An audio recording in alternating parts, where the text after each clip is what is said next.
மதுரையிலே நடைபெறக்கூடிய 24வது அகில இந்திய மாநாட்டை ஒட்டி தமிழகத்திலே நாம் பல்வேறு விதமான ஏற்பாடுகளை நடத்தி கொண்டிருக்கிறோம். அநேகமாக தமிழ்நாட்டில் அந்த மாநாடு நடைபெறுவதற்காக செலவழிக்கப்படுகிற அத்துணை தொகையையும் பெரிய பெரிய பிரமுகர்களிடத்திலே பல்லாயிரம் லட்சக்கணக்கான ரூபாய்களை பெறுவது என்பதை தவிர்த்து சாதாரண உழைப்பாளி மக்களுக்கு வீடு வீடாக நிதியளித்து அந்த நிதியினை கொண்டு நடைபெறுகிற மாநாடாக அந்த மாநாடு நடத்த வேண்டும் என்கிற அந்த முடிவின் அடிப்படையில் தமிழ்நாடு முழுவதும் நம்முடைய தோழர்கள் இரவு பகலாக அந்த மாநாட்டுக்கு நிதியளிப்பது, நிதி சேர்ப்பது, ஒவ்வொரு குடும்பத்திலே இருக்கிற கட்சி தோழர்களும் தங்களுடைய உதவியின் ஒரு பகுதியாக அந்த மாநாடு சிறக்க நிதியளிப்பது என்கிற மகத்தான பணியினை மேற்கொண்டிருக்கிறார்கள். அதே போல தமிழகம் முழுவதும் பல்வேறு தலைப்புகளிலே கருத்தரங்கங்கள் ஏராளமான வருகிற கடந்த மார்ச் 14ஆம் தேதி கார்ல் மார்க்சுடைய நினைவு தினத்தை ஒட்டி தமிழகம் முழுவதும் செங்கொடி ஏற்றுகிற நிகழ்ச்சி, 23ஆம் தேதி தமிழ்நாடு முழுவதும் செங்கொண்டர் அணிவகுப்பு, இவைகளையெல்லாம் நடத்தி தமிழகத்துடைய பல்வேறு முறைகளில் இருந்து நம்முடைய தியாகிகளுடைய தியாகத்தை போற்றுகிற வகையிலே சுடர் ஒளி கொடி பயணத்தை எல்லாம் ஏற்பாடு செய்திருக்கிறோம். மாநாட்டில் ஏற்றப்படுகிற அந்த செங்கொடி நம்முடைய வீர வரலாறு படைத்திருக்கிற வெண்மணி தியாகிகள் மண்ணிலே இருந்து அந்த செங்கொடி அங்கே கொண்டு வர இருக்கிறது. அதே போல சேலம் சிறையில் வெள்ளைக்கார ஆட்சியிலே தான் துப்பாக்கிச்சூடு என்று சொன்னான். சுதந்திரத்துக்கு பிறகும் சேலத்திலே துப்பாக்கிச்சூடு நடத்தி நம்முடைய தோழர்களை பறிகொண்ட அந்த தியாகிகளின் நிறைவாக அங்கிருந்து சுடர் வருகிறது. மதுரையிலே படித்த மாணவ சிங்கங்கள் சோமு செம்பு அவர்கள் சார்ந்திருக்கிற தூத்துக்குடி மாவட்டத்திலே இருந்து அவர்களுடைய நினைவு சூழல் வர இருக்கிறது. அதே போல சென்னியம்பாளையம் தியாகிகள் சார்பிலே அங்கிருந்து சுடர் வர இருக்கிறது. இப்படி பல்வேறு சென்னையிலே இருந்து இந்தியாவுடைய தலை சிறந்த கம்யூனிஸ்டாக இந்தியாவுடைய இடதுசாரி இயக்கத்துக்கு வித்திட்ட மகத்தான தலைவராக இருக்கிற சிந்தனை சிற்பி சிங்காரவேலருடைய நினைவாக சென்னையிலே இருந்து நம்முடைய நினைவு ஜோதி வர இருக்கிறது. இப்படி தமிழகத்தை குறுக்கு நெடுக்காக அதனுடைய எல்லா விதமான அமைப்புகளிலேயும் நம்முடைய பணி மிக சிறப்பாக நடைபெற்றுதான் அந்த மாநாடு வெற்றிகரமாக நடத்துவதற்கான ஏற்பாடுகளை செய்து கொண்டிருக்கிறோம். வருகிற 3ஆம் தேதி மாநாடு 2ஆம் தேதி துவங்க இருக்கிறது. துவக்க நிகழ்ச்சி மிக கம்பீரமாக அமைகிற வகையில் ஏராளமான கலைக்குழுக்கள் மாநாடு நடைபெறுகிற அத்துணை நாட்களும் தமுக்கம் அரங்கத்திலே ஏராளமான கலை நிகழ்ச்சிகள், பாடல் நிகழ்ச்சிகள், பட்டிமன்றங்கள் என்கிற பல்வேறு நிகழ்ச்சிகளை நாம் ஏற்பாடு செய்திருக்கிறோம். வருகிற 3ஆம் தேதி நடைபெறுகிற ஒரு பிரம்மாண்டமான கருத்தரங்கத்தை மதுரையில் நடத்த இருக்கிறோம். மத்திய அரசாங்கத்துடைய பாசிச குடும்பன்மை ஆட்சி மாநில உரிமைகளை தட்டி பறிக்கிறது. ஒரே நாடு ஒரே பண்பாடு என்கிற அடிப்படையில் ஒரு ஒற்றை கலாச்சாரத்தை திணிக்க முயற்சிக்கிறது. மாநிலத்தினுடைய உரிமைகளை பறிப்பது என்பது மட்டுமல்லாமல் இந்தியாவுடைய மோடி ஆட்சிக்கு கட்டுப்பட்டுதான் அவருடைய கையசைவுக்கு தான் இந்தியாவில் இருக்கிற மாநிலங்கள் தாளம் போட வேண்டும் என்கிற தலையாட்டி பொம்மைகளாக இருக்க வேண்டும் என்கிற அளவுக்கு அந்த மாநில உரிமைகளை பறிப்பது, கலப்பிரணர்கள் ஆக்கியது போல மும்மொழி திட்டம் என்கிற பெயரில் இந்தியை மறைமுகமாக திணித்து பாரம்பரியமான நம்முடைய தாய்மொழி தமிழ் மொழியை படிப்படியாக அழிக்க நினைக்கிற அப்படிப்பட்ட முயற்சியை எதிர்த்து ஒரு மாபெரும் கருத்தரங்கத்தை அங்கே நடத்த இருக்கிறோம். அந்த கருத்தரங்கம் மாநில உரிமை பாதுகாப்பு மாநாடு கருத்தரங்கம் என்கிற அடிப்படையிலே சிறப்பாக நடைபெற இருக்கிறது. நம்முடைய கேரளத்தினுடைய முதலமைச்சர் இந்தியாவுடைய இடதுசாரி மாடல் கதாநாயகனாக திகழ்ந்து கொண்டிருக்கிற அருமை தோழர் பினராயி விஜயன் அவர்கள் அந்த கருத்தரங்கத்தில் உரையாற்றி இருக்கிறார்கள். இன்றைக்கு இந்திய அரசாங்கத்துக்கு, பிஜேபி அரசாங்கத்துக்கு சிம்ம சொப்பனமாக திகழ்ந்து கொண்டிருக்கிற தமிழ்நாடு முதலமைச்சர் ஸ்டாலின் அவர்கள் அந்த கருத்தரங்கத்திலே கலந்து கொண்டு கருத்துரையாற்ற இருக்கிறார்கள். கர்நாடகத்திலே இருந்து அந்த முதலமைச்சர் வர வேண்டும் என்று கேட்டோம். உடல்நிலை சரியில்லாத காரணத்தினால் அங்கே இருந்து கிருஷ்ணகவுடா என்கிற அவருடைய வருவாய்த்துறை அமைச்சர் அந்த கருத்தரங்கத்திலே கலந்து கொள்ள இருக்கிறார்கள். இப்படி அந்த கருத்தரங்கம் முடிந்து 5 நாட்கள் மாநாடு முடிந்து கடைசி நாள் ஒரு 5 லட்சம் பேர் நடைபெறுகிற கலந்து கொள்ளுகிற பிரம்மாண்டமான பேரணியும் 10,000 பேருக்கு மேலே அதிகம் கலந்து கொண்டிருக்கிற செந்தொண்டர் பேரணியும் அங்கே மதுரை மாநகரை குலுக்க வைக்கிற அப்படிப்பட்ட ஏற்பாடுகள்லாம் நடைபெற்றுக் கொண்டிருக்கிறது. நம்மை பொறுத்தவரையில் மாநாடு என்பது ஒரு கூடி கலைகிற நிகழ்வு அல்ல. நம்மை பொறுத்தவரையில் மாநாட்டிலே மக்கள் வருவார்கள், தலைவர்கள் பேசுவார்கள், கலைந்து செல்வார்கள் என்பது இல்லாமல் 24வது மாநாடு இந்தியாவிலே ஒரு முத்திரை பதிக்க வேண்டும். அது இந்தியாவிலே முத்திரை பதிப்பது ஒரு பக்கம் இருந்தாலும் இந்த மாநாடு நிறைவு பெறுகிற போது தமிழ்நாட்டின் அரசியல் முகத்தோற்றத்தை மாற்ற வேண்டும். தமிழ்நாட்டிலே ஒரு இடதுசாரி மாற்றுதான் இறுதியான மாற்று என்கிற அந்த எண்ணத்தை மக்கள் ஏற்கக்கூடிய வகையில் அந்த மாநாடு நடைபெறுகிறது என்கிற எல்லா நிகழ்வுகளும் சிறப்பாக இருக்கிறது என்பதை இந்த நேரத்திலே நான் தெரிவித்து, அந்த மாநாட்டுக்கு பல்லாயிரக்கணக்கான மக்களை திரட்டுகிற அந்த மாநாட்டின் நோக்கங்களை பல்லாயிரக்கணக்கான மக்கள் மத்தியிலே வீடு வீடாக எடுத்து செல்கிற அந்த பணியினை நீங்கள் ஏற்கனவே மேற்கொண்டிருக்கிறீர்கள். ஏற்கனவே இரவு பகலாக நீங்கள் உழைத்துக் கொண்டிருக்கிறீர்கள். அதை மேலும் செழுமைப்படுத்தி மாநாட்டிலே ஒரு வரலாற்று சிறப்புமிக்க சாதனையை கடலூர் மாவட்டம் படைத்தது என்று காட்டுகிற முறையிலே உங்களுடைய பணி அமைய வேண்டும் என்று இந்த நேரத்தில் நான் கேட்டுக்கொள்ள விரும்புகிறேன். நம்முடைய அருமை தோழர் கலைப்பிரன் அவர்கள் மிக அருமையான ஒரு உரையை ஆற்றினார்கள். சொல்ல போனால் தமிழ் மொழி பற்றி, தமிழ் வரலாற்றை பற்றி எல்லாம் நாட்டிலே யார் யார்களோ பேசுகிறார்கள். இன்னும் சொல்ல போனால் தமிழ் மொழிக்கு தாங்கள் தான் எல்லாமும் என்று வாதாடுகிறவர்கள் கூட இந்த நாட்டில் இருக்கிறார்கள். நான் உண்மையிலேயே பெருமையோடு சொல்லிக்கொள்ள விரும்புகிறேன்.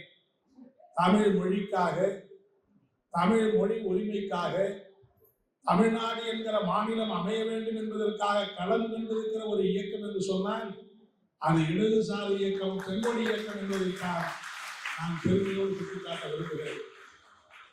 மார்க்சிஸ்ட் இந்திய கம்யூனிஸ்ட் இயக்கம் ஒன்றுபட்ட இயக்கம் அன்றைக்கு போராடாமல் இருந்திருந்தால் மொழி அடிப்படையிலான மாநிலங்களே அமைந்திருக்காது. இன்றைக்கு நாம் பேசுகிற தமிழ்நாடு என்கிற மாநிலம் இருக்கிறது. இந்த மாநிலம் 56ஆம் ஆண்டு நவம்பர் மாதம் 1ஆம் தேதி அறிவிக்கப்பட்டது என்று சொன்னால் அந்த மாநிலம் அமைய வேண்டும் என்று களத்திலே நின்று போராடியது மட்டுமல்ல, அதற்காக சிறை கம்பிகளிலே சித்திரவதைகளை அனுபவித்தது மட்டுமல்ல, காவல்துறை அடக்குமுறைகளை நெஞ்சிலே தாங்கி போராடிய இயக்கம் செங்கொடி இயக்கம் என்கிற பெருமை பெற்ற இயக்கம்.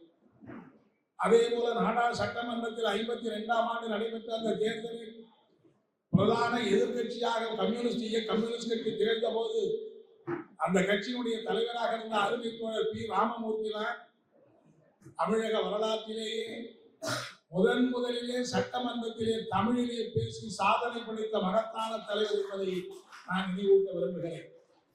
அதற்கு முன்னால் சட்டமன்றத்தில் தமிழிலே பேச முடியாது, மலையாளத்திலே பேச முடியாது, ஆங்கிலத்திலே மட்டும்தான் பேச முடியும். எனவே சி. சுப்பிரமணியம் முன்மொழிந்த நிதிநிலை அறிக்கையின் மீது அழகான தமிழிலே ஆக்கப்பூர்வமான விமர்சனங்களை பதிவு செய்து வரலாற்று சட்டமன்ற வரலாற்றில் முதல் தமிழ் உரை என்பதை பதிவு செய்தவரே அருமை தோழர் பி. ராமமூர்த்தி என்பதை நாம் நினைவு கூற வேண்டும். அது மட்டுமல்ல, அன்றைக்கு நடைபெற்ற 5 ஆண்டு கால விவாதங்களை எல்லாம் நீங்கள் எடுத்து பார்த்தால் தமிழ் பயிற்று மொழியாக இருக்க வேண்டும், தாய்மொழிதான் ஆட்சி மொழியாக இருக்க வேண்டும், தாய்மொழிதான் நீதிமன்ற மொழியாக இருக்க வேண்டும் என்பதற்கு தொடர்ந்து குரல் கொடுத்தது மார்க்சிஸ்ட் இயக்கம் என்பதை, கம்யூனிஸ்ட் இயக்கம் என்பதை அந்த வரலாற்று ஆவணங்களிலே பார்க்க முடியும். அன்றைக்கெல்லாம் திராவிட முன்னேற்ற கழகம் சட்டமன்றத்திலே அவர்கள் இடம்பெறவில்லை. 52ஆம் ஆண்டு நடைபெற்ற தேர்தலை அவர்கள் புறக்கணித்து விட்டார்கள். எனவே 5 ஆண்டு காலம் தாய்மொழிக்காக, தமிழ் மொழிக்காக, தாய்மொழிதான் தமிழகத்தினுடைய ஆட்சி மொழியாக இருக்க வேண்டும் என்பதற்கு எண்ணற்ற வாத பிரதிவாதங்களை எல்லாம் எடுத்து வைத்து வாதாடியவர்கள் அருமை தோழர் பி. ராமமூர்த்தி அவர்களும் ஜீவாவும் என்பதை நாம் நினைவு கொள்ள வேண்டும். எனவே இப்படிப்பட்ட தமிழ் மொழி பயிற்று மொழி என்ப பயிற்று மொழியாக தாய்மொழி கல்வி வர வேண்டும் என்று கொள் கொடுத்த அந்த வரலாறுகளை எல்லாம் நாம் நினைத்து பார்க்கிற நாடா, நினைத்து பார்க்கிற வரலாற்றை நினைத்து பார்க்க வேண்டிய கட்டாயம் என்று ஏற்பட்டிருக்கிறது. ஆகவே ஒரு காலத்தில் நம்மை பற்றி சொன்னார்கள், இவர்கள் மொழியை பற்றி பேச மாட்டார்கள், பண்பாடை பற்றி கவலைப்பட மாட்டார்கள், இவர்களுக்கெல்லாம் எப்போதுமே பொருளாதார கோரிக்கை தான், பண்பாடை பற்றி கவலைப்படாதவர்கள், நம்முடைய மொழி உரிமையை பற்றி கவலைப்பட என்பதெல்லாம் விமர்சித்தார்கள். இவை எப்போ பார்த்தாலும் கூலி வேண்டும் என்று கேட்பார்கள், பஞ்சப்படி போனஸ் என்ற கோரிக்கை தான் வைப்பார்கள், பொருளாதார கோரிக்கை தான் போராடுவார் என்று பல நவீனமான உதாரணங்களை எல்லாம் சொல்லி நம்மை கேலி பேசியவர்கள் நாட்டிலே உண்டு. ஆனால் நான் பெருமையோடு சொல்லிக்கொள்ள விரும்புகிறேன், கம்யூனிஸ்டுகளை விட பண்பாட்டுக்காக களத்திலே நின்று போராடியவர்கள் தமிழகத்திலே யாரும் கிடையாது. கம்யூனிஸ்டுகளை விட மொழி உரிமைக்கு தமிழகத்திலே போராடியவர்கள் வேறு யாரும் கிடையாது. சொல்ல போனால் இன்றைக்கு கம்யூனிஸ்டுகள் இன்றைக்கு தமிழகத்திலே ஆட்சி பொறுப்பு ஏற்றிருக்கிற நிலைமை ஏற்பட்டிருக்கும் என்று சொன்னால் இன்றைக்கு அனைத்திலேயும் தமிழ் என்கிற அப்படிப்பட்ட நிலையை உருவாக்குவதிலே நாம் வெற்றி பெற்றிருக்கிறோம். ஆனால் என்ன நடந்திருக்கிறது, என்ன நிலைமை ஏற்பட்டிருக்கிறது? தமிழை பற்றி நாம் பேசுகிறோம், ஆனால் தமிழ் இன்றைக்கு முழுமையான ஆட்சி மொழியாக இல்லை, தமிழ் இன்றைக்கு அரசு மொழியாக இல்லை, தமிழ் இன்றைக்கு பயிற்று மொழியாக இல்லை, தமிழ் இன்றைக்கு நீதிமன்ற மொழியாக இல்லை, ஏதோ மேடைகளிலே பேசுகிற மொழியாக மட்டுமே, சங்க இலக்கியங்கள் புகழ்பாடுகிற மொழியாக மட்டுமே இருந்தால் தமிழ் வாழாது, அது வீழ்ந்து போகிற ஆபத்து தான் இருக்கும். எனவே இந்தி திணிப்பை நாம் எதிர்க்கிற அதே நேரத்தில் அந்த இடத்திலே தமிழை வைக்க வேண்டுமே தவிர தமிழுக்கு மாற்றாக ஆங்கிலத்தை வைக்கிற ஒரு அநீதி தமிழ்நாட்டிலே நடந்துவிட்டது என்பதையும் நாம் இணைத்து பார்க்க வேண்டும் என்றுதான் நான் கேட்டுக்கொள்ள விரும்புகிறேன். 68ஆம் ஆண்டு பேரறிஞர் அண்ணா அவர்கள் சட்டமன்றத்திலே ஒரு தீர்மானத்தை கொண்டு வந்து, நாங்கள் மும்மொழி கொள்கையை ஏற்றுக்கொள்ள மாட்டோம், இருமொழி கொள்கைதான் எங்களுக்கு வேண்டும் என்று சட்டமன்றத்திலே தீர்மானத்தை கொண்டு வந்த போது, அன்றைக்கு சட்டமன்ற தலைவராக இருந்த தோழர் ஏ. பாலசுப்ரமணியனும் சட்டமன்ற துணைத் தலைவராக இருந்த தோழர் என். சங்கரையா அவர்களும் வரலாற்று சிறப்புமிக்க குறைகளை ஆக்கினார்கள். பேரறிஞர் அண்ணா முன்மொழிந்த தீர்மானத்திற்கு திருத்தங்களை நாம் கொடுத்தோம். அந்த திருத்தங்களை எல்லாம் ஏற்றுக்கொண்டுதான் அண்ணா அவர்கள் அந்த சட்டத்தை நிறைவேற்றினார்கள். அன்றைக்கு பேசிய தோழர் சங்கரையா பேசிய போது சொன்னார், எதற்காக 6000 மைல்களுக்கு அப்பாலே இருந்து வந்திருக்கிற ஆங்கிலத்தை கட்டி கொண்டு நாம் அழ வேண்டும்? ஏன் நாம் ஆங்கிலத்தை படிக்க வேண்டும்? கட்டாயம் என்ன இருக்கிறது? இருமொழி கொள்கை என்பதிலே தாய்மொழி கொள்கை என்பதை மட்டுமே ஏன் சொல்லக்கூடாது என்றெல்லாம் ஆணித்தரமாக அவர் வாதிட்டார்கள். அன்றைக்கு பிரிட்டிஷ் அரசாங்கம் போய்விட்டது.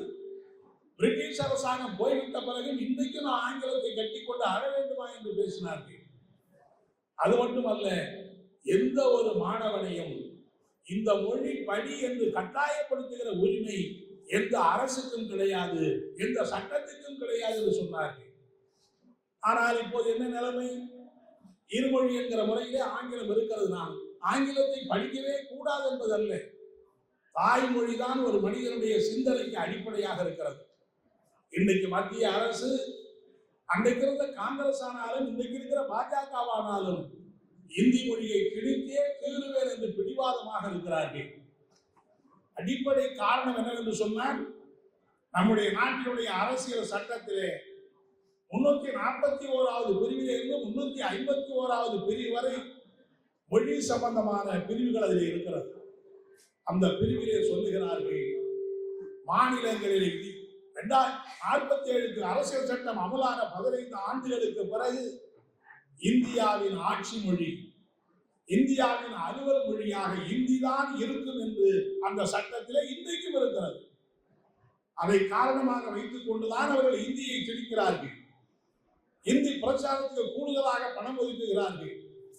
எனவே இந்தி திணிப்பு என்பது முழுமையாக முற்றாக ஒழிக்கப்பட வேண்டுமானால் நம்முடைய அரசியல் சட்டத்திலே உருப்படியான திருத்தங்களை கொண்டு வருவதன் மூலமாகத்தான் அதை முறியடிக்க முடியும். அப்படிப்பட்ட ஒரு மகத்தான பணியை நாம் செய்ய வேண்டியிருக்கிறது.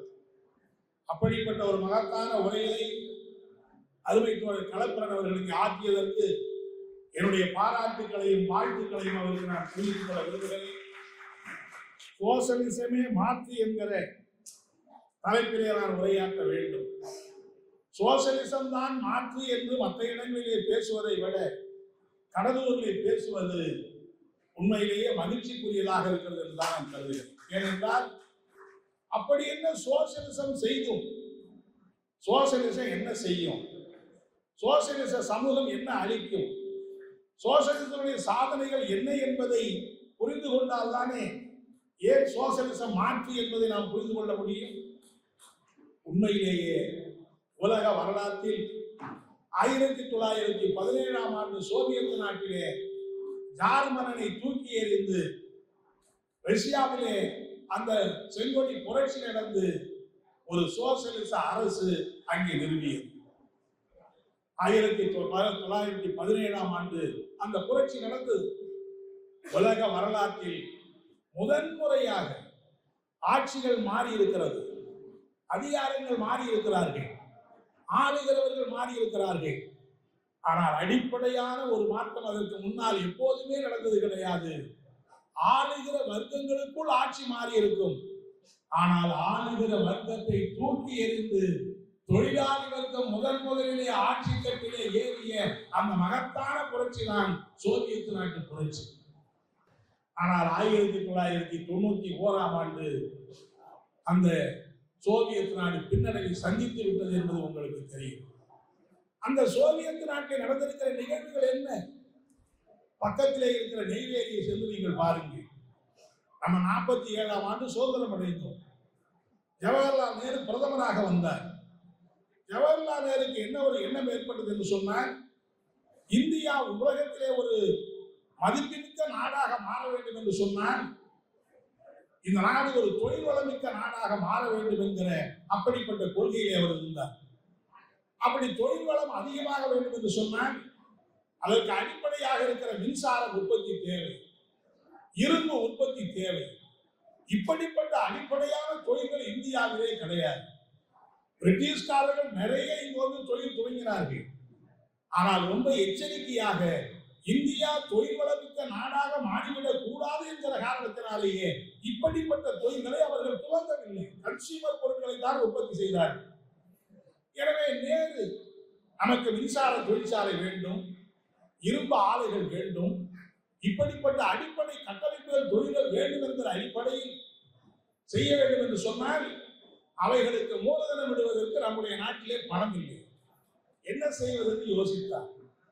நம்ம இத்தனை ஆண்டு காலம் இருக்கிற பிரிட்டிஷ் அரசாங்கத்திடம் சென்று எங்கள் நாடு தொழில் வளத்திலே முன்னேற வேண்டும், அப்படின்னா எங்களுக்கு மின்சார ஆலை கட்டுவதற்கு நீங்கள் உதவி செய்யுங்கள் என்று சொன்னார்கள். எங்கள் நாட்டிலே கனிம வளம் இருக்கிறது, இரும்பு தொழிற்சாலை கட்டுங்கள் என்று உதவி செய்யுங்கள் என்று கேட்டார்கள். அவன் பிரிட்டிஷ்காரன் சொன்னா, 200 வருஷமா எப்படி இருந்தீங்களோ அப்படியே இருங்க, இதுக்கு மேலெல்லாம் ஆசை விட்டு ரெக்க கட்டி பறக்காதீங்க, உங்களுக்கு என்ன பொருள் தேவையோ என்கிட்ட கேளுங்க, நாங்க உற்பத்தி பண்ணி கொடுக்குறோம், உனக்கு இதெல்லாம் தேவையில்லைன்னு திருப்பி அனுப்பிச்சுட்டான். உடனே அன்றைக்கு அமெரிக்கா ஒரு வல்லரசாக இருந்தது. அமெரிக்கா சென்ற நேரு அங்கே இருக்கிற தலைவர்களை பார்த்து பேசினார்கள். பிரிட்டிஷ்காரன் என்ன சொன்னானோ அதையே சொல்லிட்டான். அவன் என்னன்னு, உனக்கு மின்சாரம்லாம் வேணாம், உனக்கு இரும்பாலையெல்லாம் வேணாம் என்று சொன்னார்கள். அதன் பிறகுதான் சோவியத் நாட்டுக்கு ரஷ்ய அதிகாரிகள் சோவியத் நாட்டுக்கு அதிகாரிகளை அனுப்பி இந்த நாடு வளருகிற நாடு, இவ்வளவு கனிம வளங்கள் இருக்கிறது, எங்கள் நாட்டை வளப்படுத்துவதற்கு இந்த தொழில்கள் தேவை, நீங்கள் உதவி செய்யுங்கள் என்று சொன்னார்கள். நெய்வேலி தொழிற்சாலைக்கு யார் வித்துட்டு அது அந்த வரலாற்றுக்குள்ளே நான் போக விரும்பவில்லை. தோழர்களை நீங்கள் எண்ணி பார்க்க வேண்டும். சோவியத் நாட்டுக்கும் இந்தியாவுக்கும் சம்பந்தமே கிடையாது, இங்கே எந்த உறவும் கிடையாது, இந்த நாட்டுக்கு உதவி செய்ய வேண்டும் என்கிற அவசியமே கிடையாது. அப்படிப்பட்ட சூழ்நிலையிலே சோவியத் ரஷ்யா முடிவெடுத்தது, இந்தியாவினுடைய தொழில் வளத்தை பெருக்குவதற்கு நீங்கள் கேட்கிற தொழிற்சாலைகளை அமைத்து தருகிறோம் என்று முடிவெடுத்து அறிவித்தார்கள். நெய்வேலிக்கு சோவியத் விஞ்ஞானிகள் வந்தார்கள். கட்டுமான பொறியாளர்கள் வந்தார்கள்.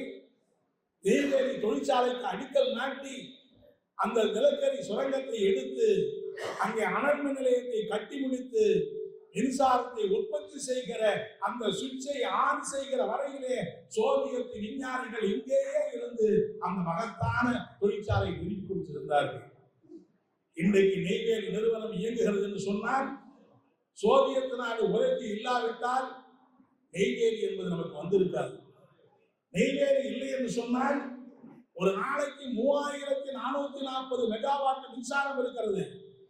தென் மாநிலங்களுக்கெல்லாம் இன்றைக்கு ஒளிவிளக்காக திகழ்கிற நெய்வேலி நிறுவனம் இல்லாமல் போயிருக்கும். அதே போல்தான் ரூர்கேலாவிலே அமைந்திருக்கிற அந்த எஃகு தொழிற்சாலை, விராயிலே அமைந்திருக்கிற அந்த எஃகு தொழிற்சாலை, பக்ரானங்களிலே அமைந்திருக்கிற அந்த மிகப்பெரிய அணைக்கட்டு, அதிலிருந்து வருகிற புனல் மின்சாரத்தை தயாரிக்கிற அப்படிப்பட்ட தொழிற்சாலைகள், இந்த மகத்தான தொழிற்சாலைகளை எல்லாம் சோவியத் நாடு உதவி செய்தது என்பது மட்டுமல்ல, இதற்காக ஒரு பைசா நிதியை கூட இந்திய அரசாங்கத்திடம் பெறாமல் முழுமையான தன்னுடைய சொந்த நிதியிலே ஒதுக்கீடு செய்து அவைகள் எல்லாம் ஒதுக்கிட்டார். இதற்காக என்று சொன்னால் இந்தியா போன்ற நாடு வளர வேண்டும், ஒரு 3வது உலக நாடாக இருக்கிற இந்த நாடு தொழில்வளத்திலே முன்னேற வேண்டும் என்கிற அடிப்படையிலே தான் இன்னைக்கு அந்த உதவிகளை எல்லாம் செய்தார்கள். இத்தனை ஆண்டு காலம் அமெரிக்காவிலே இருந்து இந்த உதவி கிடைத்திருக்கிறதா? பிரிட்டன் ஜெர்மனியில இருந்து இப்படிப்பட்ட உதவிகள் கிடைத்திருக்கிறதா? எங்கேயாவது அப்படி ஒரு யோசித்தது உண்டா? இப்போது நீங்கள் வந்திருக்கிற ட்ரம்பை நீங்கள் பார்த்தால் இந்தியாவுக்கு நம்முடைய மருத்துவ துறைக்கு பயன்படக்கூடிய முறையில் மொத்த செலவிலே 1% 3/4% கூட அமெரிக்கா வழங்குகிறது. அதையும் கூட இன்றைக்கு ட்ரம்ப் நிறுத்திவிட்டதாக அறிவித்திருக்கிறார்.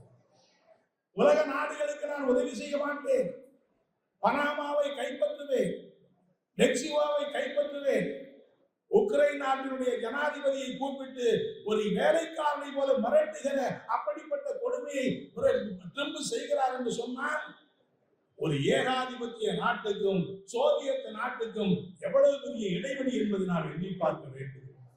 இது ஏதோ இந்தியாவுக்கு மட்டுமல்ல, உலகத்திலே இருக்கிற பல நாடுகளுக்கு, 3வது உலக நாடுகள் சமீபத்திலே விடுதலை அடைந்த இந்த நாடுகளுடைய பொருளாதாரத்தை தூக்கி நிறுத்துவதற்கு சோவியத் நாடு, சோவியத் ரஷ்யா அப்படி மகத்தான உதவிகளை எல்லாம் செய்தது என்பதை நாம் மறந்துவிடக் கூடாது. எதற்காக? உலகத்திலே ஏகாதிபத்தியம், உலகத்திலே இருக்கிற பெரிய முதலாளித்துவ நாடுகள் அவர்கள் வல்லரசுகளாக இருக்கிறார்கள். உலக மக்களை எல்லாம் சுரண்டி கொடுக்கிறார்கள், உலக நாட்டு வளங்களை எல்லாம் கொள்ளையடிக்கிறார்கள். இன்னும் சொல்ல போனால் சோவியத் ரஷ்யா 91ஆம் ஆண்டு வீழ்ச்சி அடைந்து விட்டது. உலகத்திலே சோசலிசத்துக்கு ஏற்பட்டிருக்கிற ஒரு பின்னடைவு உண்மையிலேயே சோவியத் மக்களுக்கு ஏற்பட்ட பின்னடைவா, சோவியத் மக்களுக்கு மட்டும் ஏற்பட்டிருக்கிற இழப்பா என்று பார்த்தால் இல்லை, உலகத்திலே இருக்கிற 3வது நாடுகள் எல்லாருக்கும் ஏற்பட்டிருக்கிற இழப்பு. சோவியத் வீழ்ந்த பிறகுதான், சோசலிச நாடுகள் பின்னடைவை சந்தித்த பிறகுதான் அமெரிக்கா இன்றைக்கு தலைகால் புரியாமல் ஆட்டம் விடுகிறது. நேட்டோவை வைத்து இன்றைக்கு உக்ரைனை இப்படி அந்த சோவியத் ரஷ்யாவை தாக்குவதற்கு உக்ரைனை பயன்படுத்துகிறார்களே. சோவியத் ரஷ்யா பலமாக இருந்தால் அது நடக்குமா? இஸ்ரேலை இவ்வளவு கொடுமையாக அங்கே பாலஸ்தீன மக்களை கொன்று குவிக்கிறார்களே. 1.5 ஆண்டு காலத்தில் 48,000 பேர் 50,000 பேரை பணமாக்கி விட்டார்கள். பல்லாயிரக்கணக்கான பிணங்கள் இன்னும் பூமிக்குள்ளேயே இருக்கிறது. வாழ பிறந்த மனிதனை அழிக்கிற அப்படிப்பட்ட காரியத்தை அமெரிக்கா செய்கிறது. சோசலிச முகாம் வலுவாக இருந்தால் அது நடந்திருக்குமா? உலகத்தில் அப்படி ஏற்கனவே நடந்தது உண்டா என்பதை எல்லாம் நாம் எண்ணி பார்க்க வேண்டும். எனவே சோசலிச சமூகம் தான் மனிதனை வாழ வைக்கிற சமூகமாக இருந்திருக்கிறது. சோசலிசம் எப்படிப்பட்ட வாழ்க்கை அமைத்தது? தந்தை பெரியார் அவர்கள் உங்களுக்கு தெரியும், அவர் ஐரோப்பிய நாடுகளுக்கு பயணம் போன போது சோவியத் நாட்டுக்கு சென்றார். அவருக்கு அங்க போற ஒண்ணுமே புரியல. இப்படி ஒரு நாடு நம்ம பார்த்ததே இல்லையே, என்னங்க எல்லாரும் ஒன்றாவே இருக்கிறார்கள், எல்லாரும் சமமாக இருக்கிறார்கள், ஏழை பணக்காரங்கிற வேறுபாடே கிடையாது. பல ஐரோப்பிய நாடுகளில் கருப்பர் வெள்ளையர் என்கிற பாகுபாடு உண்டு, ஆண் பெண் என்கிற பாகுபாடு உண்டு. ஆனால் சோவியத் நாட்டிலே அந்த கருப்பர் வெள்ளை என்கிற பாகுபாடு இல்லை, ஏழை பணக்காரன் என்கிற பாகுபாடு இல்லை, அங்கே ஆண் பெண் என்கிற பாகுபாடு இல்லை. ஆணுக்கு பெண் சமமாக சமநிகர் சமூகமாக வாழ்கிற அப்படிப்பட்ட சமீபத்தை பார்க்கிறார்கள். ஒரு பள்ளிக்கூடத்துக்கு போனார், ஒரு பிள்ளையை பார்த்து கேட்கிறார், உனக்கு கணக்கு தெரியுமான்னு டெஸ்ட் பண்ணியிருக்காரு. அவர் சொன்னாராம் கேள்வி, ஒருவர் ஒரு பொருளை 10 ரூபாய்க்கு வாங்கி 20 ரூபாய்க்கு விற்றால் எவ்வளவு லாபம் கிடைக்கும் என்று கேள்வி கேட்டாராம். அந்த மாணவன் சொன்னானாம், 2 மாதம் சிறை கிடைக்கும் என்று சொன்னார். ஏனென்றால் அவனுக்கு புரிதல் அப்படி இருக்கிறது. வீதிகளெல்லாம் தேடினேன், ஒரு பிச்சைக்காரனை பார்க்கவில்லை. நான் தெரு தெருவாக அலைந்து பார்த்தேன், ஒரு ஏழையுடைய முகத்திலே அந்த வறுமையை பார்க்கவில்லை என்று தந்தை பெரியார் அவர்கள் பக்கம் பக்கமாக இங்கே வந்து எழுதி குறித்திருக்கிறார். அது மட்டுமல்ல, கடைசியா அவர் என்ன முடிவெடுத்தார்னா, சோவியத் அதிகாரிகளை போய் பார்த்து, ஐயா நான் வந்து இந்தியாவிலேருந்து வந்திருக்கேன், தமிழ்நாட்டிலே வந்திருக்கிறேன், இந்த சமூகம் எனக்கு ரொம்ப பிடிச்சி போயிருக்குது, இந்த சமூகத்திலேயே இருந்து கடைசி வரைக்கும் இங்கே செத்துட்டா பரவாயில்லன்னு நினைக்கிறேன், அதனால எனக்கு கடைசி வரைக்கும் இங்கே இருக்கிறதுக்கு குடியுரிமை கொடுங்கன்னு கேட்டாங்க. அவங்க சொன்னாங்களா, உங்களுக்கு ஒருத்தர் குடியுரிமை கொடுக்கறதுனால எங்களுக்கு ஒன்றும் பெரிய நஷ்டம் இல்லை, உங்களை மாதிரி பல பேருக்கு நாங்கள் கொடுக்க முடியும், ஆனால் எங்களுடைய எண்ணமெல்லாம் எங்களுடைய விருப்பம் எல்லாம் உங்களை மாதிரி தலை சிறந்த சிந்தனையாளர்கள் இந்தியாவுக்கு சென்று இது மாதிரி சமூகத்தை நீங்கள் உருவாக்க வேண்டும் என்பதுதான் எங்களுடைய விருப்பம் என்று சொல்லி அனுப்பி வைத்து வந்தார்கள். அப்படியானால் அந்த சமூகம் எப்படி இருக்கிறது? நேரு சுந்தரவடிவேல் இருக்கிற ஒரு பல்கலை இப்படி ஒரு சமூகமா, இப்படி ஒரு சொந்த லோகத்தை நான் பார்த்தேன் என்று அவர் எழுதுகிறார். எனவே சோசியலிச சமூகம் என்பதுதான் உலக வரலாற்றில் ஏற்றத்தாழ்வு இல்லாத, பாகுபாடுகள் இல்லாத, பிரிவினைகள் இல்லாத சமூகத்தை உருவாக்குற நாடாக அந்த சோவியத் நாடு இருந்திருக்கிறது. பல ஐரோப்பிய நாடுகள் அப்படித்தான் இருந்திருக்கிறது. ஆனால் நமக்கு இருக்கிற ஒரு முக்கியமான கேள்வி, இப்படி வளங்கள் நிறைந்திருக்கிற அந்த நாடு, எல்லாருக்கும் எல்லாமும் கிடைத்திருக்கிற அந்த நாடு ஏன் பின்னடைவை சந்தித்தது என்பது ஒரு முக்கியமான கேள்விதான். ஆய்வு செய்து நிறைய பேர் ஆய்வு செய்து அறிக்கைகளை எல்லாம் கொடுத்திருக்கிறார்கள். அதனாலே அப்படி சோவியத் யூனியனிலே கம்யூனிஸ்ட் இயக்கம் விழுந்து விட்டது, அந்த சமூகம் சாய்ந்து விட்டது என்பதை ஏகாதிபத்தியவாதிகள் கொண்டாடி கொண்டே இருக்கிறார்கள். இந்தியாவிலே எத்தனையோ பேர் பிரம்மாண்டமான அறிக்கைகளை எல்லாம் வெளியிட்டார்கள். கம்யூனிசம் அதனுடைய சொந்த நாட்டிலேயே கல்லறைக்கு சென்று விட்டது என்று கற்பனையிலே எழுதினார்கள். மார்க்சியம் செத்து விட்டது, லெனினியம் செத்து விட்டது என்று எழுதினார்கள். 92ஆம் ஆண்டு நம்முடைய அகில இந்திய மாநாடு சென்னையிலே நடந்த போதுதான் அந்த மாநாட்டில் நாம் இவர்களை பற்றி ஆய்வு செய்தோம். இப்படி பின்னடைவு ஏற்பட்டிருக்கிறது, என்ன காரணம் என்று ஆய்வு செய்தோம்.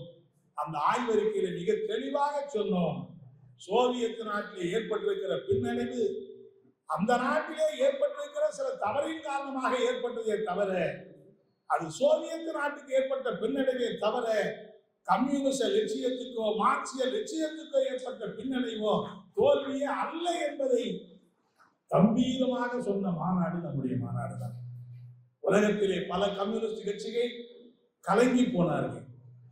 பல கம்யூனிஸ்ட் கட்சிகள் தன்னுடைய கட்சியுடைய பெயரை கூட மாற்றி விட்டார்கள். கம்யூனிஸ்ட் என்கிற பெயரை கூட பயன்படுத்த அவர்கள் தயாராக இல்லை. அப்படி உலகத்திலே இருக்கிற பல கம்யூனிஸ்டுகள் தள்ளாடிய போது, தடுமாறிய போது நம்முடைய அகில இந்திய மாநாடு தான் விவாதித்தது, கம்யூனிசம் தோற்காது, மார்க்சியத்துக்கு தோல்வி இல்லை, இப்படிப்பட்ட பின்னடைவை நாங்கள் மேலும் வலுவான சக்தியோடு பின்னாலே மீட்டெடுப்போம் என்கிற அந்த தீர்மானத்தை நிறைவேற்றிய மாநாடு நம்முடைய மாநாடு. எனவே அவைகளுக்குள்ளே நான் போக விரும்பவில்லை. ஏன் அது விழுந்தது, எப்படிப்பட்ட தவறுகள் நடந்தது, நாம் என்ன பார்க்க வேண்டும் என்று சொன்னால், உலகத்திலே ஒரு நாட்டிலே சோசியலிசம் வந்துவிட்டால் அது சாஸ்வதமானது என்கிற கணிப்பு, ஒரு எண்ணம் நமக்கு இருக்கிறது. இல்லை, உலக வரலாறு அப்படி சொல்லவில்லை, மார்க்சியம் அப்படி சொல்லவில்லை, லெனினியம் அப்படி சொல்லவில்லை. சோசியலிசத்தை வீழ்த்துவதற்கு, சோசியலிசம் அமைவதற்கு முன்னால் ஏகாதிபத்திய சக்திகளும் முதலாளித்துவ சக்திகளும் எப்படி செயல்பட்டார்களோ அதைவிட வலுவாக, அதைவிட தீவிரமாக செயல்படுவார்கள். அதை எதிர்க்கிற ஒரு பாட்டாளி வர்க்க சர்வாதிகாரம் என்கிற அமைப்பு இல்லாமல் போனால் நம்முடைய நம் பின்னடைவை சந்திக்க வேண்டியிருக்கும் என்கிற அந்த எச்சரிக்கை போன்றவைகளை எல்லாம் அவள் கடைபிடிக்க தவறியுடைய விளைவாக அப்படி ஏற்பட்டது. இன்றைக்கு உலகத்திலே சோசியலிச நாடுகள் இருக்கத்தான் செய்கிறது. கம்பீரமாக இருக்கிற சீன நாடு 160 கோடிக்கு மக்களை மேற்கொண்டிருக்கிற ஒரு நாடு, மிகவும் பின்தங்கிய நாடு. இந்தியா அளவுக்கு கூட அன்னைக்கு தொழில் வளர்ச்சி இல்லாத ஒரு நாடு, மிகச் சாதாரணமான கிராமப்புற பொருளாதாரத்தை கொண்ட நாடு. ஆனால் 47 விடுதலை அடைந்தோம், அவர்கள் 49 விடுதலை அடைந்தார்கள். மாசேத்தின் தலைமையிலே அங்கே சீன புரட்சி நடந்து அங்கே செங்கோடி ஆட்சி ஏற்பட்டது. இன்றைக்கு நிலைமை என்ன? அமெரிக்க ஏகாதிபத்தியமே மண்டியிடக்கூடிய அளவுக்கு இன்றைக்கு சீனா கம்பீரமாக உயர்ந்திருக்கிறது. எங்கேயாவது சீன நாடு அந்நியரிடம் கையேந்தியது உண்டா? அந்நியரிடம் உதவி கோரியது உண்டா? தொழில்நுட்பம் என்று சொன்னால் அமெரிக்கா இன்றைக்கு ஆபரேட்டிவ் இன்டெலிஜென்ஸ் என்கிற ஒரு தொழில்நுட்பத்தை வெளியிட்டால் அதை விட சக்தி வாய்ந்திருக்கிற டீப் சீக் என்கிற அந்த தொழில்நுட்பத்தை அடுத்த 2 மணி நேரத்திலே சீனா தயாரித்து வெளியிடுகிறது என்று சொன்னால் அமெரிக்காவை ஏகாதிபத்தியத்தை நேருக்கு நேர் சந்திக்கிற பொருளாதார வல்லமை இன்றைக்கு அந்த மக்களுடைய வாழ்வு. நீங்கள் சீனாவுக்கு பல பேர் சென்று வருகிறார்கள், பல நாடுகளில் இருக்கிற ஏராளமான மக்கள் போகிறார்கள். அங்கே தினம் பெய்ஜிங்கு விமானங்கள் போகிறது. போயிட்டு வர்றவங்க எல்லாரும் சொல்றாங்க, சீனாவுடைய வளர்ச்சி நாம் அடைய வேண்டும் என்று சொன்னால் ஒரு 50 ஆண்டுகள் கூட பத்தாது, அந்த அளவுக்கு சீனா முன்னேறி இருக்கிறது. 160 கோடி மக்களுடைய வாழ்க்கை பிரச்சனை எப்படி தீர்த்தார்கள்? அங்கே வேலையின்மை போன்ற இல்லாமை, கல்லாமை என்கிற கொடுமை, நோய் நொடி, பசி, பஞ்சம், பட்டினி என்கிற இந்த சாஸ்வதமான பிரச்சனைகள் இருக்கிறது. மனித குலம் தோன்றிய வரலாற்றிலிருந்து இதெல்லாம் சாஸ்வதமாக இருக்கிறது. எந்த முடிமன்னர் ஆட்சி, எந்த ஆட்சியாக இருந்தாலும் பசி இல்லாத ஆட்சி இல்லை, பட்டினி இல்லாத ஆட்சி இல்லை, பரிதவிக்காத ஆட்சிகள் இல்லை. உண்மையிலேயே சொல்ல போனால் பட்டினி, பசி இல்லாத, பரிதவிக்காத மக்கள் கொண்டிருக்கிற ஆட்சி என்று சொன்னால் அது சோசியலிச ஆட்சிதான் என்பதை இன்றைக்கு உலகம் மீண்டும் மீண்டும் பார்த்துக் கொண்டிருக்கிறது. இப்போது அமெரிக்க அதிபர் ட்ரம்ப் சொல்லுகிறாரு, அது எதனுடைய வெளிப்பாடு? அமெரிக்கா வெற்றியுடைய வெளிப்பாடாது. அமெரிக்க அரசாங்கம் கடைபிடித்திருக்கிற அந்த நவீன தாராளமய கொள்கை இன்றைக்கு தவிடுபடியாகிவிட்டது. அவர்கள் எடுத்த எல்லா முயற்சிகளும் இன்றைக்கு நாசகரமாகிவிட்டது. அந்த அந்த கொள்கையிலிருந்து அவர்கள் தப்ப முடியவில்லை. எனவேதான் தன்னை பாதுகாத்துக் கொள்ளுவது என்கிற ஒன்றை தவிர வேறு எந்த கொள்கையும் அவர்களுக்கு இல்லை என்றாகிவிட்டது. அப்படி இருந்தால் கூட உங்களை பாதுகாத்துக் கொள்ள முடியுமா என்கிற கேள்வி.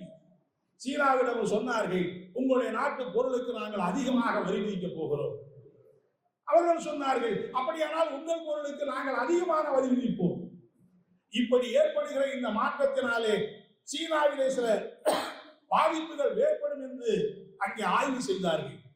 சீன கம்யூனிஸ்ட் கட்சி, சீன அரசாங்கம் இப்போது முடிவெடுத்து 1 மாதத்துக்கு முன்னாலே அறிவித்திருக்கிறார்கள், அமெரிக்க அரசாங்கம் கடைபிடிக்கக்கூடிய இந்த கட்டுப்பாடு கொள்கையினாலே சீனாவுக்கு ஏற்படுகிற பாதிப்புகள் இருந்தால், அதனாலே இங்கே வேலை இழப்பு, பொருள் முடக்கம் ஏற்பட்டால் அதை சந்திக்க தேவையான அனைத்து நடவடிக்கைகளையும் சீன அரசாங்கம் எடுக்கும்.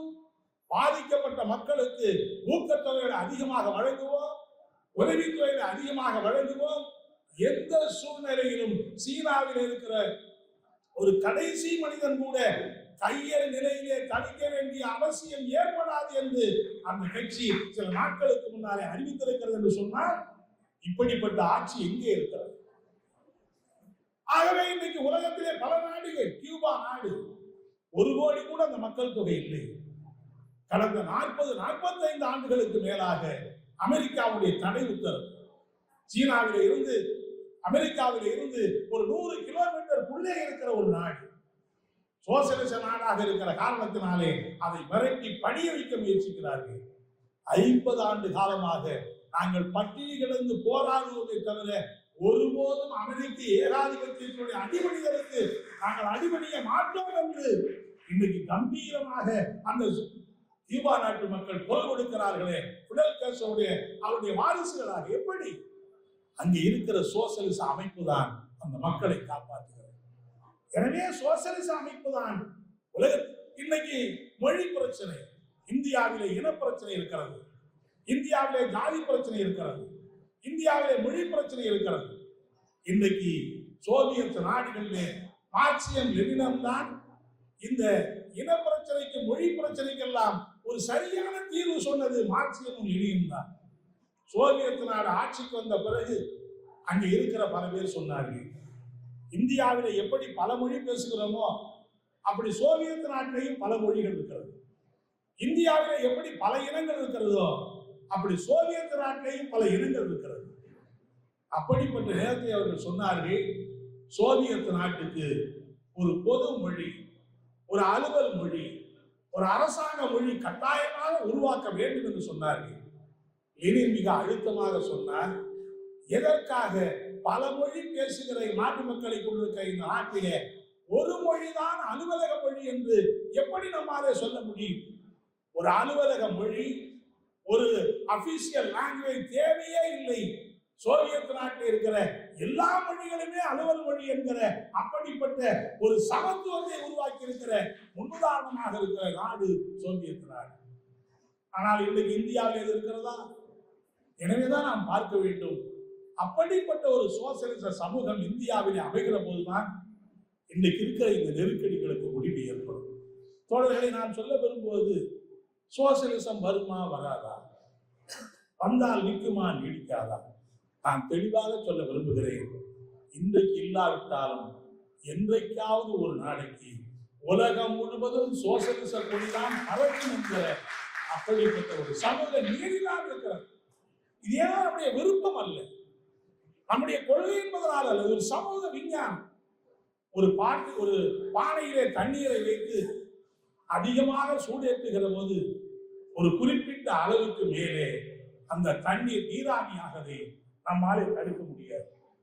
அதே போல ஒரு தண்ணீரை ஐஸ் பெட்டிக்குள்ளே வைத்து மேலும் மேலும் குளிரூட்டி கொண்டிருந்தால் ஒரு குறிப்பிட்ட குளிர்ச்சிக்கு மேலே அந்த தண்ணீர் ஐஸ் கட்டியாக மாறுவது தவிர்க்க முடியாது, அதை தடுக்கவே முடியாது.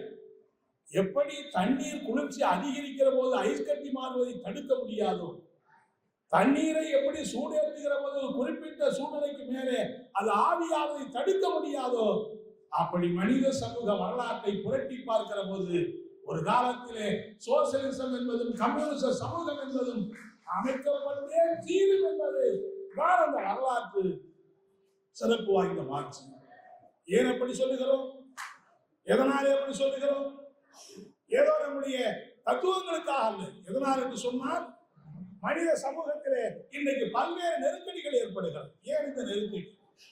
இந்தியாவிலே நெருக்கடி இல்லாமல் இருக்கும்.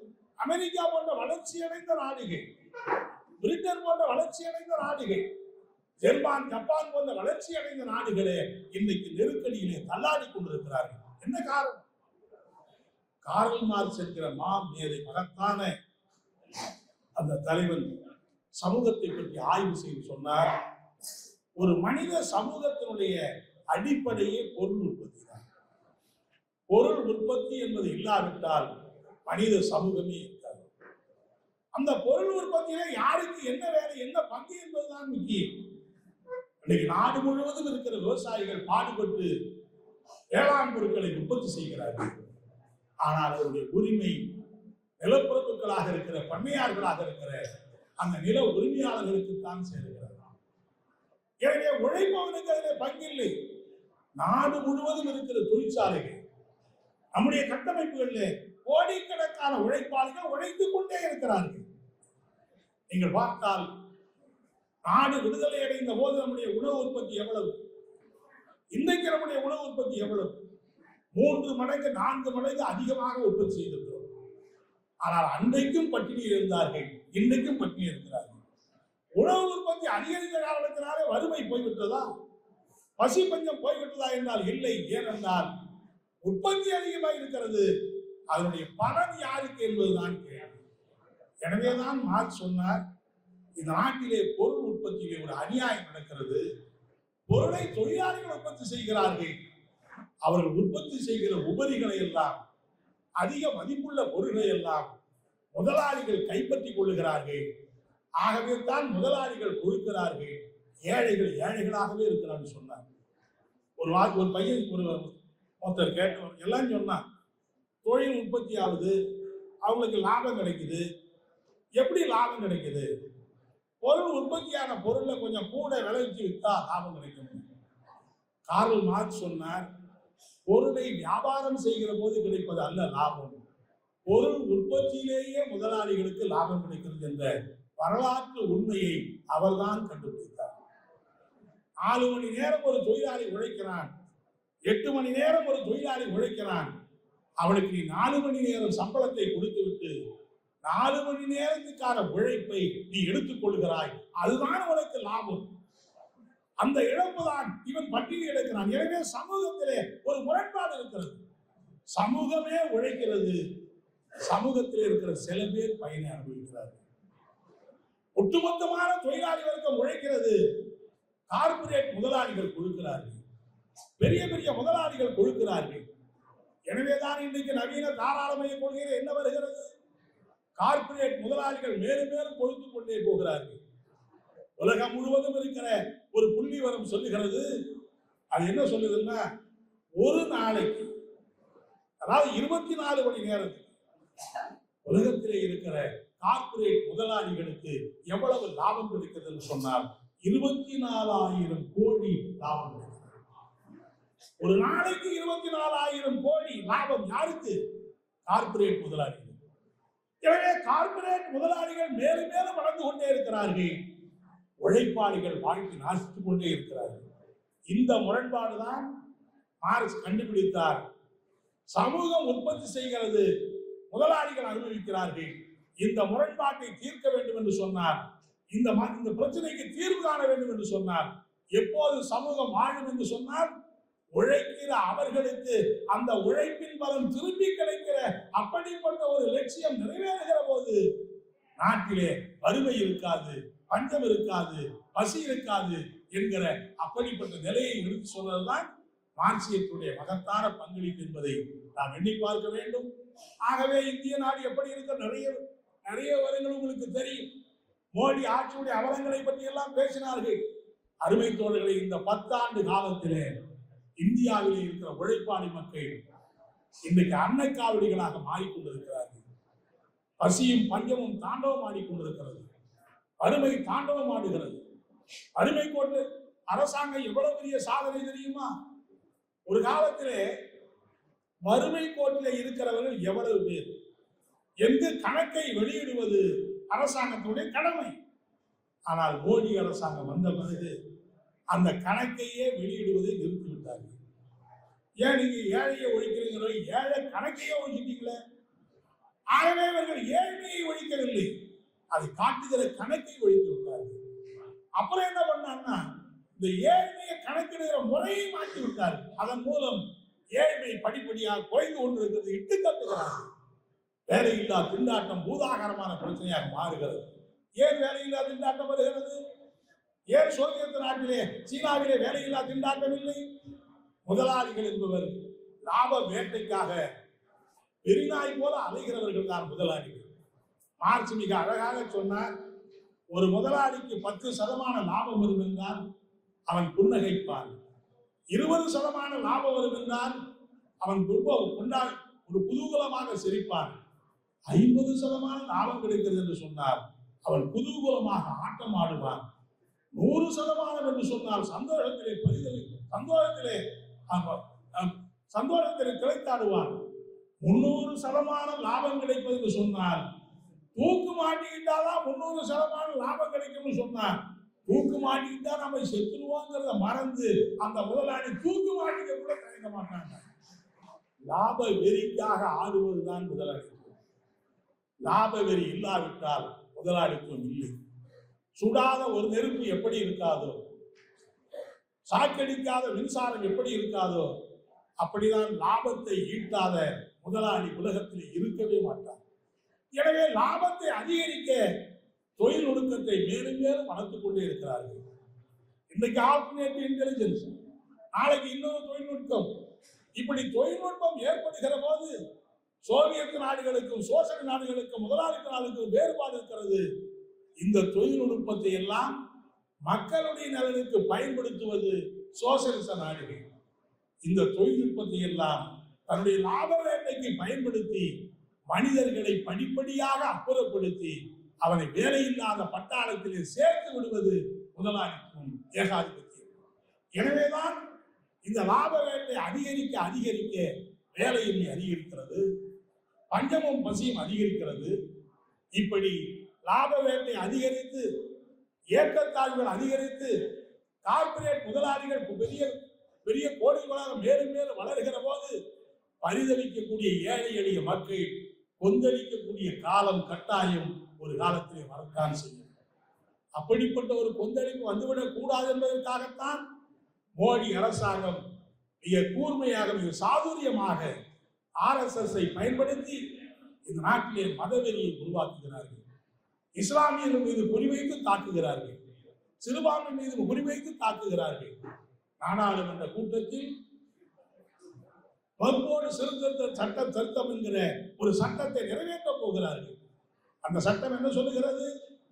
வக்போர்டு என்று இஸ்லாமிய மக்கள் வைத்திருக்கிற அந்த சொத்துகள் அத்துணையும் ஏதோ ஒரு காரணத்தை சொல்லி அரசாங்கம் கையகப்படுத்த போகிறது.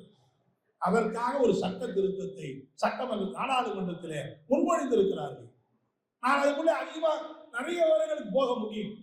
ஆகவே நான் என்ன கேட்கிறேன் என்று சொன்னால், இந்து அறநிலை இந்து கோயில்களுக்கு சொத்து இருக்கும், வேறு பல மதங்களுக்கு சொத்து இருக்கும். ஏன் வக்போர்டு சொத்து மீது மட்டும் உங்களுக்கு அவ்வளவு பெரிய அக்கறை? எனவே இஸ்லாமிய மக்களை இரண்டாம் தர குடிமக்களாக மாற்ற வேண்டும் என்கிற ஒரே நோக்கம்தான். அப்படி மாற்றுவதனாலே இந்துக்களுக்கும் இஸ்லாமியர்களுக்கும் ஒரு மோதலை உருவாக்கி தமிழ்நாட்டிலே இந்தியாவிலே உழைப்பாளி வர்க்க ஒற்றுமையை சீர்குலைப்பது என்பதுதானே உங்களுடைய நோக்கம். வேற என்ன நோக்கம் இருக்கிறது? அது மட்டுமல்ல, இன்றைக்கு பொது சிவில் சட்டம் என்கிற சட்டத்தை ஜார்க்கண்ட் உத்தரகாண்ட் மாநிலத்திலே கொண்டு வந்திருக்கிறார்கள்.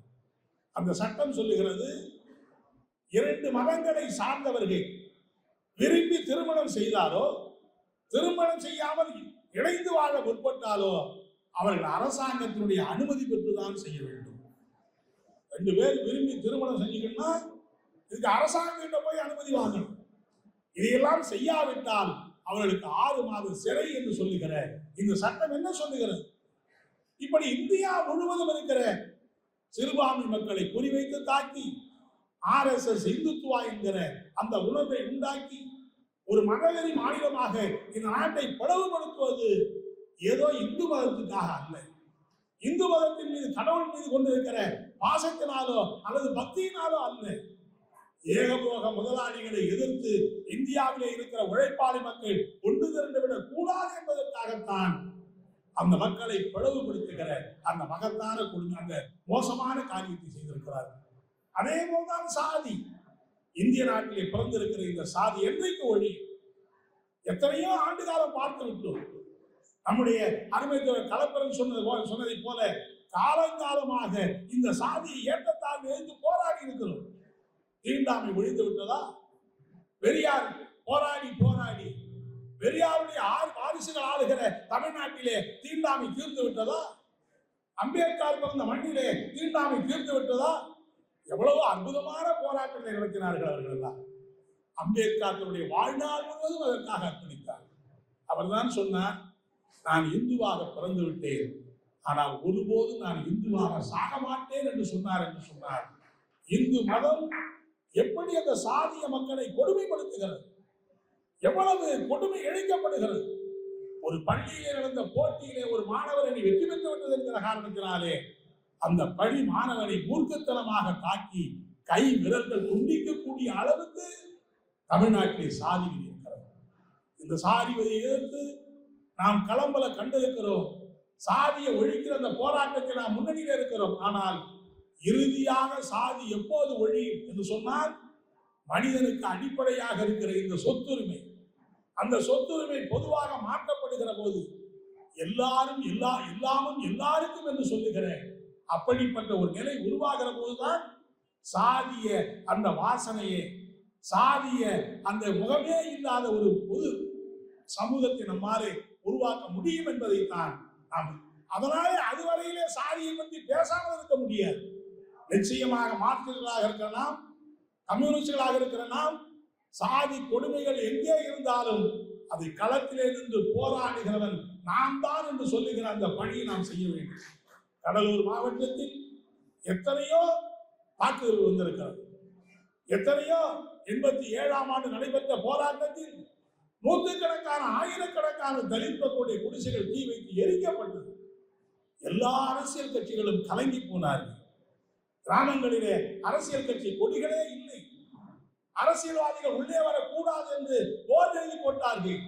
அருமை தோழர்களே, நான் பெருமையோடு சொல்லுவேன், அன்றைக்கு என்ன நடந்தாலும் இறக்கப்படாத கொடி எங்கள் கொடியாகத்தான் இருக்கிறது. பட்டோலி வீசி பறந்த கொடி செங்கொடி மட்டும்தான் எல்லா கிராமத்திலும்.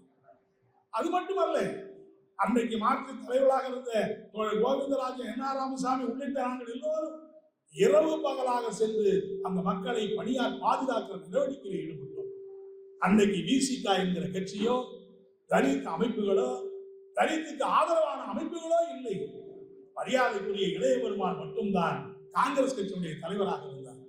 அவரோடு இணைந்து அந்த தலித் மக்களுடைய உரிமைக்கு போராடுகிற அந்த மகத்தான காரியத்தை நாம் செய்தோம். எனவே தீண்டாமை என்கிற சாதியை ஏற்றத்தாழ்வு எங்கே வந்தாலும் அதனால் அடுத்த சாதி கோபித்துக் கொள்ளுமா? கோபித்துக் கொள்ள கூடாது என்பதுதான் நம்முடைய வேண்டும்.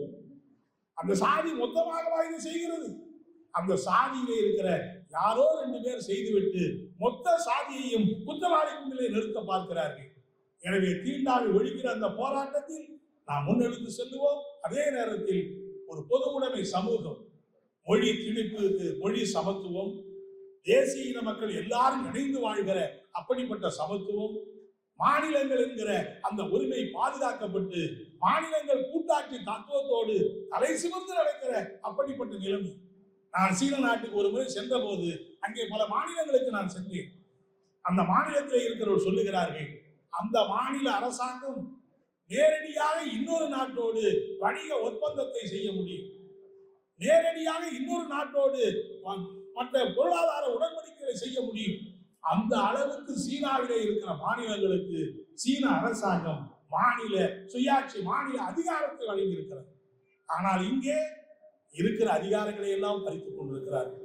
எனவேதான் 24வது மாநிலமான அகில இந்திய மாநாடு நடைபெறுகிற போது இன்னைக்கு மோடி அரசாங்கத்தை வீழ்த்துகிற பல்வேறு பணிகளை ஆற்றுகிற அதே நேரத்தில் மதசார்பற்ற சக்திகளை ஒன்றிணைந்து மோடி அரசாங்கத்துடைய மதவெறி சக்திகளுக்கு, பால் சக்திகளுக்கு முடிவு கட்டுகிற அதே நேரத்தில் இதற்கு மாற்றான இடதுசாரி அணியை பலப்படுத்த வேண்டும், இடதுசாரி இயக்கத்தை பலப்படுத்த வேண்டும். இன்றைக்கு இருக்கிற முதலாளித்துவ அமைப்புக்கு மாற்றாக ஒரு இடதுசாரி மாற்று என்பதை இந்தியாவிலே கொண்டு வர வேண்டும். அந்த இடதுசாரி மாற்று ஏற்பட வேண்டுமானால் இந்தியாவிலே, தமிழ்நாட்டிலே மார்க்சிஸ்ட் கம்யூனிஸ்ட் கட்சி ஒரு வலுமிக்க இயக்கமாக இந்தியாவிலே உருவாக வேண்டும் என்கிற அந்த லட்சியங்களை நிறைவேற்ற வேண்டும் என்ற நோக்கத்தோடு தான் இன்றைக்கு இந்தியா சந்திக்கிற எல்லா விதமான பிரச்சனைகளுக்கும் உண்மையான மாற்று, உண்மையான தீர்வு, உண்மையான பரிகாரம் சோசியலிச மாற்று என்பதை இந்தியாவிலே தமிழ்நாட்டு மக்களுக்கு, இந்திய மக்களுக்கு எடுத்து செல்ல வேண்டும் என்கிற அந்த கோஷத்தை நம்முடைய அரசியல் தீர்மானத்தை நாம் முன்மொழிந்திருக்கிறோம். எனவே நம்மை பொறுத்தவரையில் நாம் நடத்துகிற ஏராளமான போராட்ட இயக்கங்களிலே சோசியலிச மாற்றை வலியுறுத்த வேண்டிய தேவை இருக்கிறது. நாம் அன்றாட பொருளாதார பிரச்சனைகளுக்கு போராடுகிறோம், ஏராளமான அன்றாட வாழ்க்கை பிரச்சனைகளுக்கு போராடுகிறோம். என்னதான் பொருளாதார பிரச்சனைகளை போராடி வெற்றி பெற்றாலும் கூட உண்மையான மாற்று சோசியலிச சமூகம் அமைகிற போதுதான் அமையும் என்பதை அந்த மக்களுக்கு படிப்படியாக எடுத்து சொல்ல வேண்டியிருக்கிறது, படிப்படியாக புரிய வைக்க வேண்டியிருக்கிறது. நான் சமீபத்திலே ராஜாஜி அவர்கள் எழுதிய ஒரு புத்தகத்தை படித்தேன். ராஜாஜியை பற்றி நான் புரிந்து கொண்டது கூட அவர் ஒரு பிற்போக்குவாதி, ஒரு முதலாளித்துவ நல்ல அக்கறை கொண்டவர் என்றுதான் நானே புரிந்து கொண்டேன். ஆனால் ராஜாஜி மிக அழகாக பொது உடைமை தத்துவத்தை, பொது உடைமை சமூகத்தை அவ்வளவு அழகாக விளக்கி ஒரு நூல் எழுதியிருப்பார் என்பதை இதுவரையிலே நான் பார்த்ததில்லை. ஒரு 10 நாட்களுக்கு முன்னால் தான் இந்த புத்தகத்தை தேடி எடுத்து நான் படித்தேன். அவர் சொல்லுகிறார், சோசியலிசம் என்பது ஏதோ இந்த நாட்டை சீர்குலைப்பதல்ல. சோசியலிச சமூகம் என்பது இந்த நாட்டை கூட்டாளிகள் கையில் ஒப்படைப்பதல்ல. எல்லா மக்களுக்கும் எல்லாமும் கிடைக்க வேண்டும் என்கிற ஒரு புனிதமான லட்சியத்தை நிறைவேற்றுவதுதான் சோசியலிச அமைப்பு என்பதை மிக அழகாக அவர் வலியுறுத்தி இருப்பதை நம்மால் பார்க்க முடிகிறது. தந்தை பெரியார் சோசியலிச கருத்துக்களை முன்வைத்திருக்கிறார்கள். இன்னும் சொல்ல போனால் இந்தியாவிலே சோசியலிசத்தை எதிர்க்கிறவர்கள் யாருமே இல்லை என்கிற அளவுக்கு சோசியலிச கருத்துக்கள் வெற்றி பெற்றிருக்கிறது. இந்திய அரசியல் சட்டத்திலே கூட இந்திய நாடு ஒரு மதசார்பற்ற சோசியலிச மதசார்பற்ற குடியரசு என்கிற சோசியலிச குடியரசு என்பதை சேர்த்திருக்கிறார்கள். ஆனால் உண்மையிலேயே சோசியலிசம் இல்லை. எனவே சோசியலிசத்தை பொதுவாக பேசுவது ஒன்று, அந்த சோசியலிசத்தை அடைவதற்கான வழி என்ன என்பது இன்னொன்று. சோசியலிசத்தை ஏற்றுக்கொண்டவர் பலர் இருக்கிறார்கள், ஆனால் அதை அடைவதற்கான வழிதான் அவங்களால சொல்ல முடியல. மார்க்சிஸ்டுகளாக இருக்கிற நாம் சோசியலிசம் தான் புனிதமானது, அதனுடைய வாழ்வுதான் மக்களுடைய பிரச்சனைக்கு தீர்வுதானது என்பது மட்டுமல்ல, அதை அடைவதற்கான சரியான வழியையும் இட்டு செல்வது மட்டுமல்ல, அந்த வழியிலே இந்திய நாட்டு மக்களை திரட்டி அந்த மகத்தான கடமையை நிறைவேற்ற வேண்டும் என்று தீர்மானித்திருப்பதும் நம்முடைய கட்சிதான். எனவே அப்படிப்பட்ட முறையில் அந்த சோசியலிச மாற்றை முன்னெடுப்போம். அதற்கு ஏதுவான அளவிலே நம்முடைய வர்க்க வெகுஜன போராட்டங்களை முன்னெடுப்போம். மார்க்சிஸ்ட் கம்யூனிஸ்ட் கட்சி ஒரு பலமான கட்சி, மக்கள் செல்வாக்குள்ள கட்சி, உண்மையான மாற்று அரசியல் கட்சி இதுதான் என்பதை மக்களுக்கு எடுத்து சொல்லுகிற அந்த மகத்தான பணியினை நீங்கள் நிறைவேற்ற வேண்டும் என கேட்டு வாய்ப்புக்கு நன்றி.